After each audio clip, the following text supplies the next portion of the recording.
Hello everyone, a very warm welcome to ePathshala, where we can learn small things but that makes a big difference.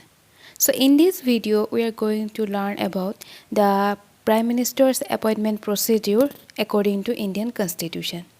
So India is a parliamentary form of government according to Indian Constitution, and in a parliamentary form of government, there are two kinds of executive. One is nominal executive and the other one is real executive. हमारे देश में parliamentary form of government है जहाँ two kinds of executive होते हैं, एक nominal और एक रियल एग्जीक्यूटिव। हमारे देश में प्रेसिडेंट नॉमिनल एग्जीक्यूटिव है और प्राइम मिनिस्टर और उसका कैबिनेट रियल एग्जीक्यूटिव है। तो नॉमिनल एग्जीक्यूटिव होने के कारण प्रेसिडेंट अपना पावर एक्सरसाइज करते हैं according to the recommendations given by Prime Minister and his cabinet. President अपना पावर खुद अपनी डिसीजन से एक्सरसाइज नहीं कर सकते हैं। बहुत कम ऐसे सब्जेक्ट मैटर है जहां प्रेसिडेंट अपना पावर खुद विदाउट एनी रिकमेंडेशन एक्सरसाइज कर सकते हैं। अदर सब्जेक्ट मैटर्स में उसे पावर एक्सरसाइज करने के लिए प्राइम मिनिस्टर और कैबिनेट का परामर्श या रिकमेंडेशंस लेना पड़ता है। तो जब इंडियन कॉन्स्टिट्यूशन ने प्रेसिडेंट को ये ऑथोराइज़ किया है कि वो देश का जो प्रधानमंत्री है उसे अपॉइंट कर सकते हैं, उसमें भी प्रेसिडेंट हर सिचुएशन में अपना डिस्क्रिशनरी पावर यूज़ नहीं कर सकते। एक स्ट्रिक्ट प्रोसीड्यूर है जिस प्रोसीड्यूर के ज़रिए हमारे देश का प्राइम मिनिस्टर अपॉइंट होते हैं। So according to Article 75 of the Indian Constitution, the Prime Minister shall be appointed by the President of India.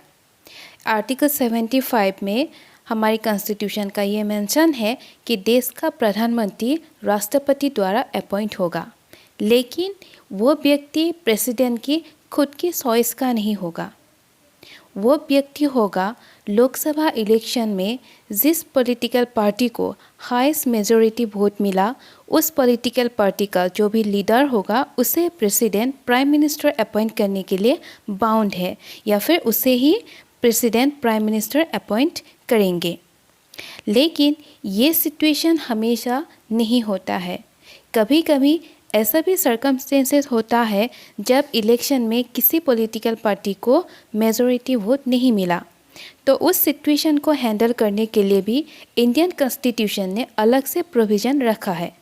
और उस सिचुएशंस में प्रेसिडेंट अपना डिस्क्रिशनरी पावर यूज़ कर सकते हैं।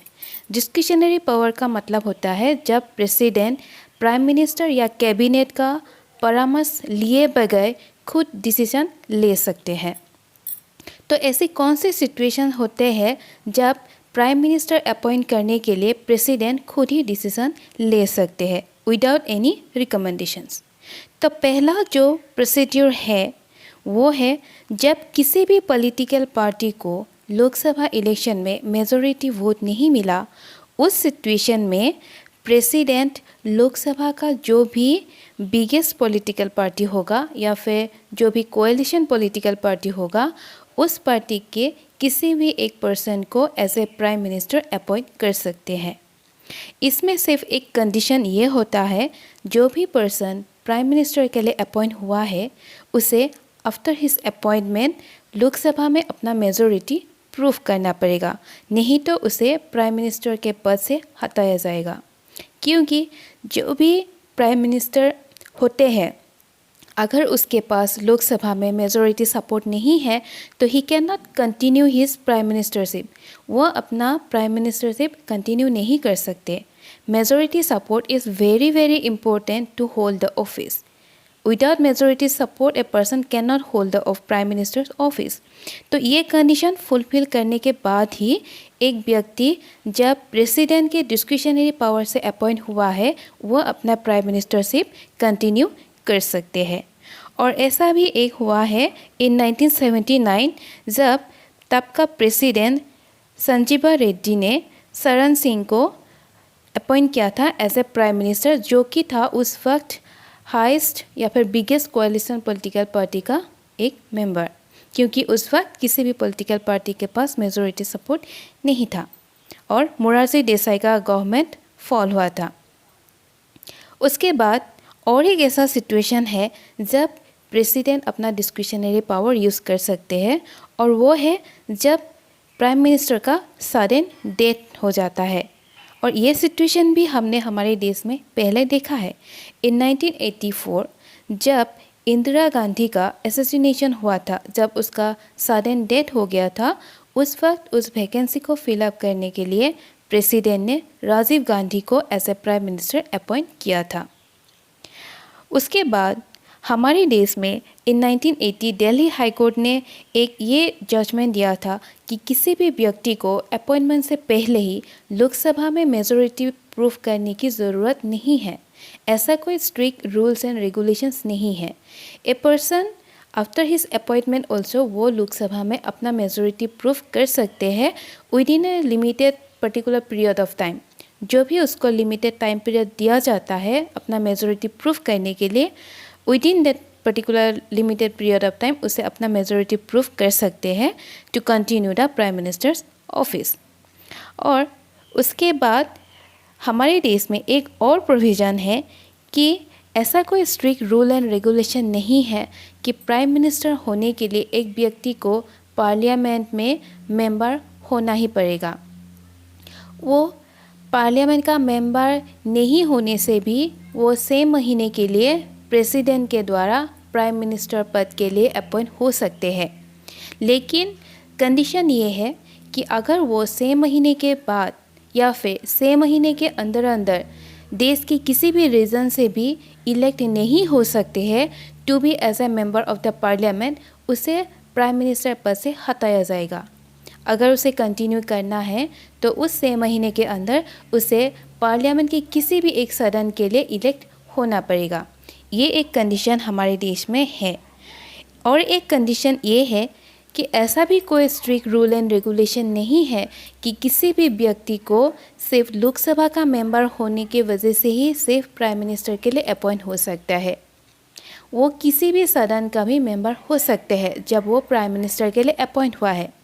हमारे देश में जब इंदिरा गांधी एंड मनमोहन सिंह और देवेगौड़ा जब अपॉइंट हुआ था, उस वक्त वो लोग राज्यसभा का मेंबर था, ना कि लोकसभा का।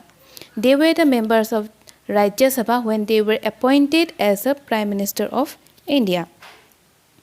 और इन 1997 में हमारे देश का सुप्रीम कोर्ट ने ये जजमेंट दिया था कि अगर कोई भी व्यक्ति पार्लियामेंट का मेंबर नहीं है तो भी वो सिर्फ 6 महीने के लिए ही प्राइम मिनिस्टर पद के लिए अपॉइंट हो सकते हैं प्रेसिडेंट के द्वारा।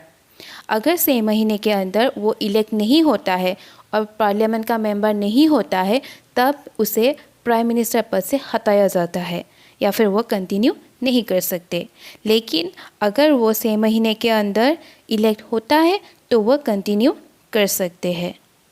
हमारे देश में जब अटल बिहारी वाजपेयी ये लोग जब अपॉइंट हुआ था, तब उन लोग majority support after the appointment he proof किया। अपॉइंटमेंट से पहले उन लोगों ने मेजॉरिटी प्रूफ नहीं किया, आफ्टर द अपॉइंटमेंट ओनली। और नरमिसा राव, बीपी सिंह, वो लोग जब अपॉइंट हुआ था तब उन लोगों ने अपॉइंटमेंट के बाद ही मेजॉरिटी प्रूफ किया था। ऐसे ही कुछ प्रोविजंस है जो हमारी कॉन्स्टिट्यूशन में मेंशन है regarding the appointment of prime minister, ताकि प्राइम मिनिस्टर के अपॉइंटमेंट में कोई भी क्राइसिस या केओस ना हो जिसके लिए पब्लिक को सफ़र करना पड़ा। To protect the interest of the country और to protect the interest of the citizen, हमारे कॉन्स्टिट्यूशन में ये प्रोविजंस मेंशन है regarding the prime minister's appointment. This is all about the procedure of the appointment procedure of the Prime Minister by the President of India.